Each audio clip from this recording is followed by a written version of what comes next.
November 5th, 2024, 2:30 p.m., Kursk Oblast, Russia. A column moves along a forest road near the village of Pogrebki. 3 BMPs, 5 trucks, 150 soldiers. But these are not Russian soldiers. These are North Korean troops, soldiers of the Korean People's Army, 11th Corps, Storm Corps, Elite Special Forces, transported 8,000 kilometers from Pyongyang to fight in Russia's war. They wear Russian uniforms, carry Russian weapons, but they speak Korean, and they're about to learn what modern warfare means. Ukrainian forces watch from the tree line. 2 platoons of the 82nd Air Assault Brigade, drone operators, machine gunners, anti-tank teams. They've waited 3 hours for this moment. Intelligence intercepted communications, Korean language mixed with Russian commands. Confusion, mistranslation, chaos in the enemy ranks. The column enters the kill zone. 2 kilometers of narrow forest road, no escape routes, no room to maneuver. Ukrainian engineers activate remote mines. The lead BMP explodes. Track destroyed. Vehicle blocking the road. North Korean soldiers jump from vehicles. Disciplined, trained, but trapped. This is Warfist TV, where we analyze the battles that change wars. Because November 5th, 2024 marked the first combat between Ukrainian forces and North Korean troops. And it proved that Kim Jong-un's invincible army is just propaganda meeting reality. Hit subscribe. You need to see what happens when 1950s Soviet tactics meet 2024 drone warfare. The presence of North Korean troops in Russia shocked the world. October 2024, intelligence reports confirmed 12,000 North Korean soldiers deployed to Russia. Not advisors, not observers. Combat troops, the 11th Corps, Storm Corps, North Korea's elite, specially selected. Politically reliable, fanatically loyal to Kim Jong-un. The deployment was secretive. Soldiers told they were going to training exercises. Families not informed. When they arrived in Russia, the truth emerged. They would fight in Kursk Oblast against Ukrainian forces. The motivation was financial. Russia pays North Korea $2,000 per soldier per month. For 12,000 soldiers, that's $24 million monthly, $288 million annually. North Korea's regime needs hard currency. Sanctions cripple their economy. Selling soldiers generates revenue. The soldiers themselves receive nothing. Maybe a medal, maybe a promotion. Their families might get extra rations, but the cash goes to Pyongyang. The training North Korean troops received was inadequate. Soviet-era doctrine, frontal assaults, human wave tactics, discipline over initiative. They trained against conventional forces, not drones, not precision munitions, not modern combined arms. Russian commanders attempted to integrate them. Language barriers created problems. Few Russians speak Korean. Fewer Koreans speak Russian. Translators were scarce. Military terminology caused confusion. Orders misunderstood. Coordination failed. The North Koreans brought Soviet equipment. Type 58 rifles, copies of AK-47, RPG-7 launchers, PKM machine guns. Nothing modern. Nothing Ukrainian forces hadn't seen before. Their tactics were outdated. Linear formations. Rigid command structure. No flexibility. No adaptation. Perfect for 1950s Korea. Suicidal in 2024 Ukraine. Which North Korean weakness proved most fatal?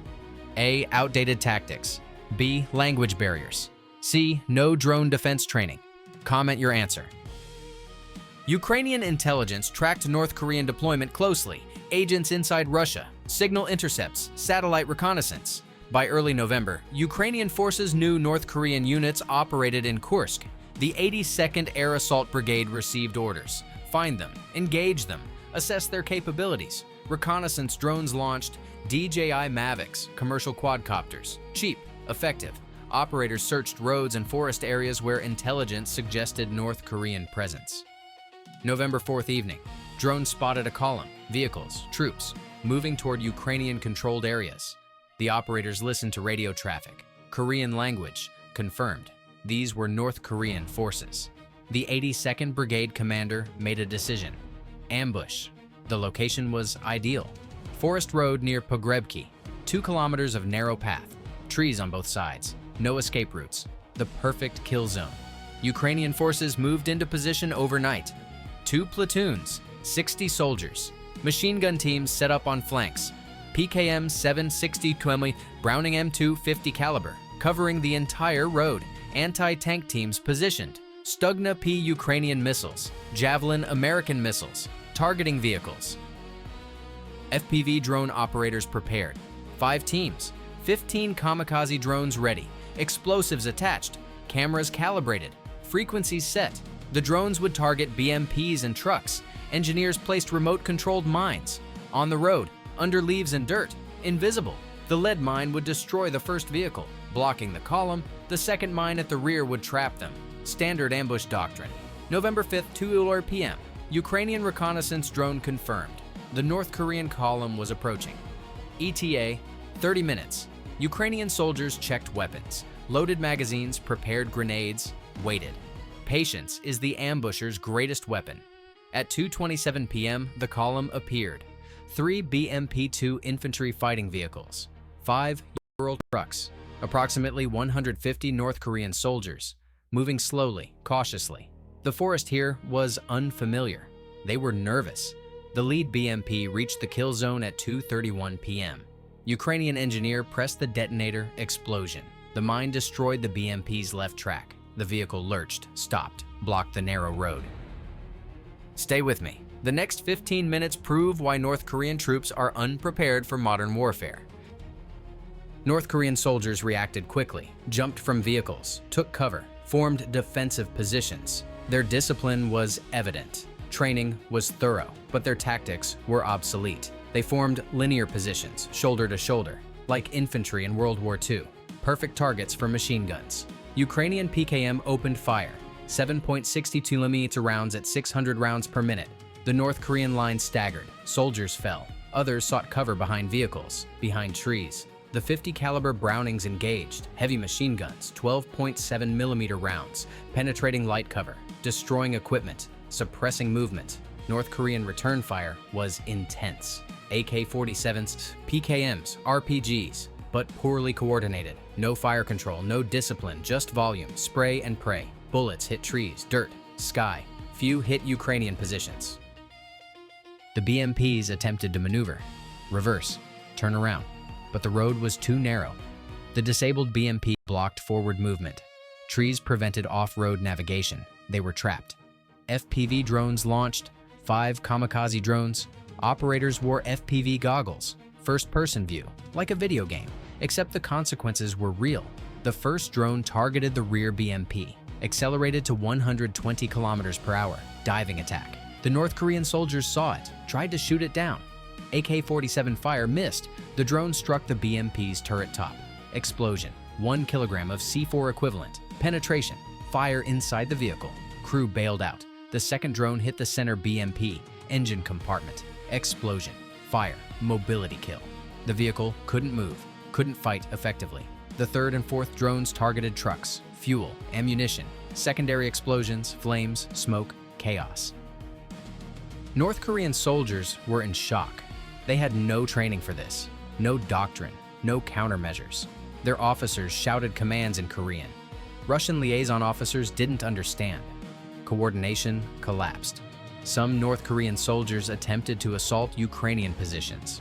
Brave, disciplined, suicidal. They advanced in formation, firing as they moved. Soviet doctrine from 70 years ago. Ukrainian machine guns cut them down. 20 meters, 30 meters. They didn't reach 50 meters, bodies fell. The assault collapsed. Other North Korean soldiers retreated, ran back down the road. Ukrainian artillery had registered coordinates, 82mm mortars. Rounds fell. High explosive fragmentation. Airburst, shrapnel rained on retreating soldiers. More casualties. By 2:45 p.m., 14 minutes after the ambush began, the battle was over. North Korean forces were destroyed. 40+ killed. Visual confirmation. 15 wounded. Screaming. Calling for medics. 12 surrendered. Hands up. Walking toward Ukrainian lines. The first North Korean prisoners of the war. If modern warfare defeats outdated tactics every time, type Warfist TV in the comments. Ukrainian forces secured the area.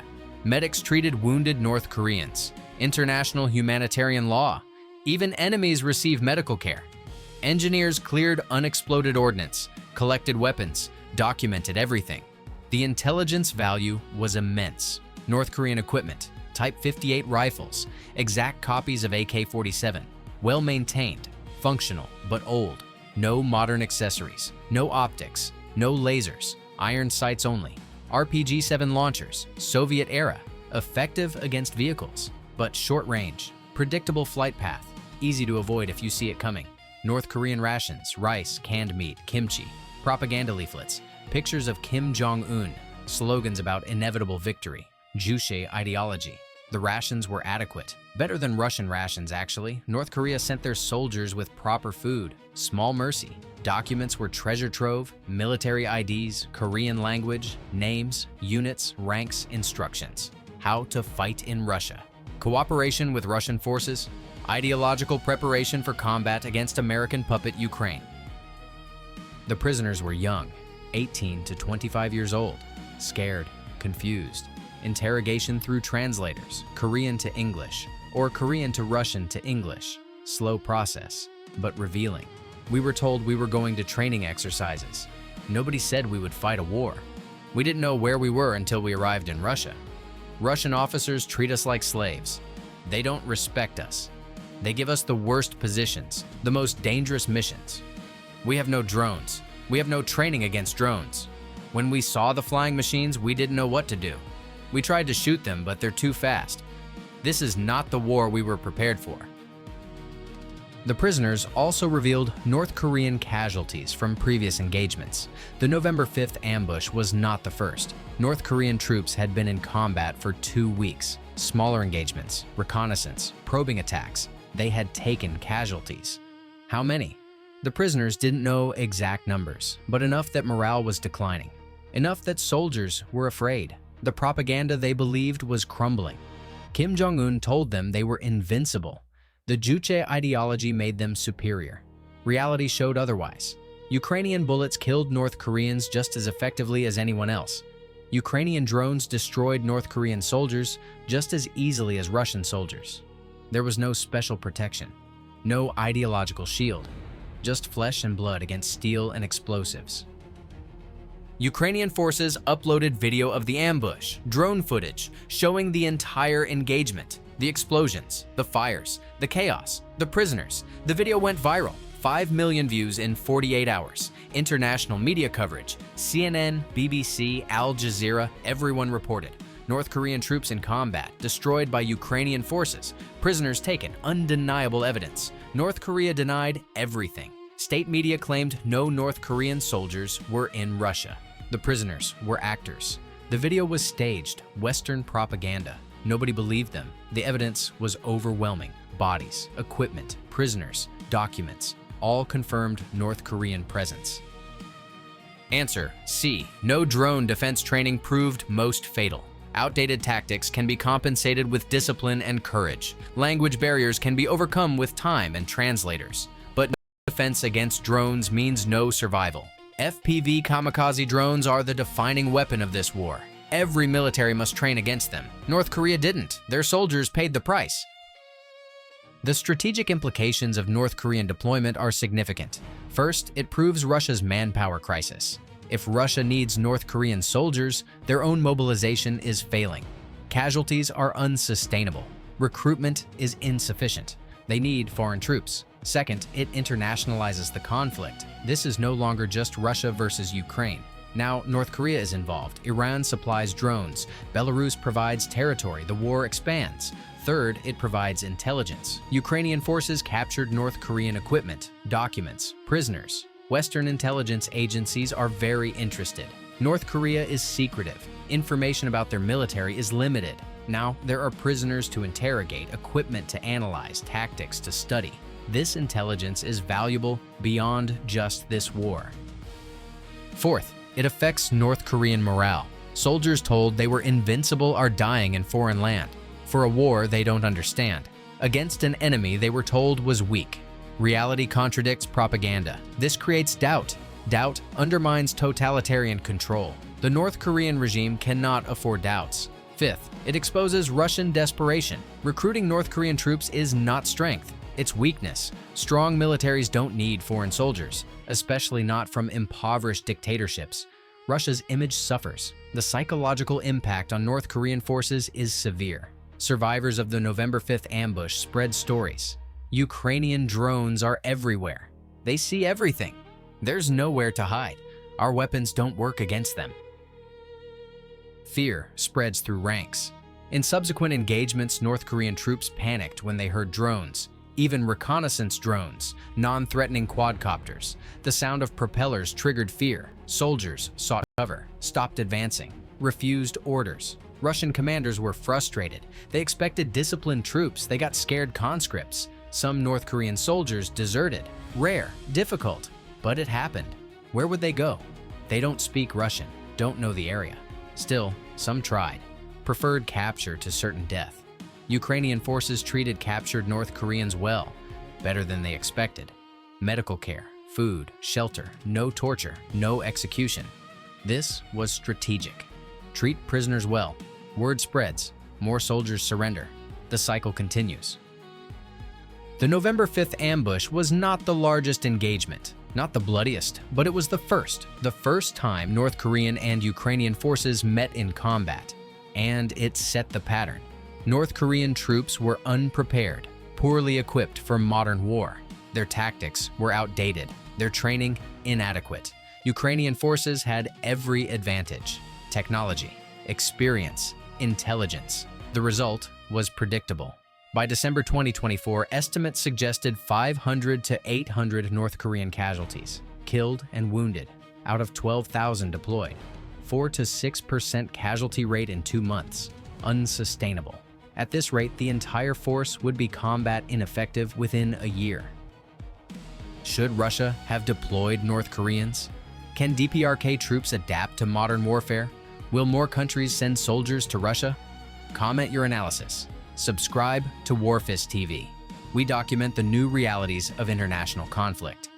The November 5th ambush proved what military analysts predicted. North Korean troops are not ready for 21st century warfare. Their equipment is obsolete. Their tactics are outdated. Their training is inadequate. They were sent to die in a foreign war, for money their government pockets, while they receive nothing but propaganda and medals. The 12 prisoners from that ambush sit in Ukrainian custody. They eat Ukrainian food, receive Ukrainian medical care, sleep in warm buildings, better conditions than many Russian POWs. They're confused. Everything they were told was lies. Ukraine is not weak. Ukrainians are not cruel. The war is not glorious. It's just death, random, senseless, for politicians thousands of kilometers away. The 40-plus bodies lie in Ukrainian morgues. Eventually, they'll be returned through Red Cross, through negotiations, sent back to North Korea, where their families will be told they died as heroes, fighting American imperialism, defending socialism. The lies continue. The 3 destroyed BMPs sit in Ukrainian salvage yards, stripped, analyzed, photographed, evidence of North Korean involvement, evidence Russia cannot fight alone anymore. The forest road near Pogrebki is quiet now. Scorch marks remain, impact craters, spent shell casings, evidence of 15 minutes that changed international perceptions. Kim Jong-un's invincible army met Ukrainian resistance and broke. Like every other force that underestimated Ukrainian determination, backed by Ukrainian training, equipped with Ukrainian ingenuity, and supported by Western technology, the combination is lethal, whether the enemy is Russian or North Korean, or whoever else decides to join Russia's failing war. Stay vigilant.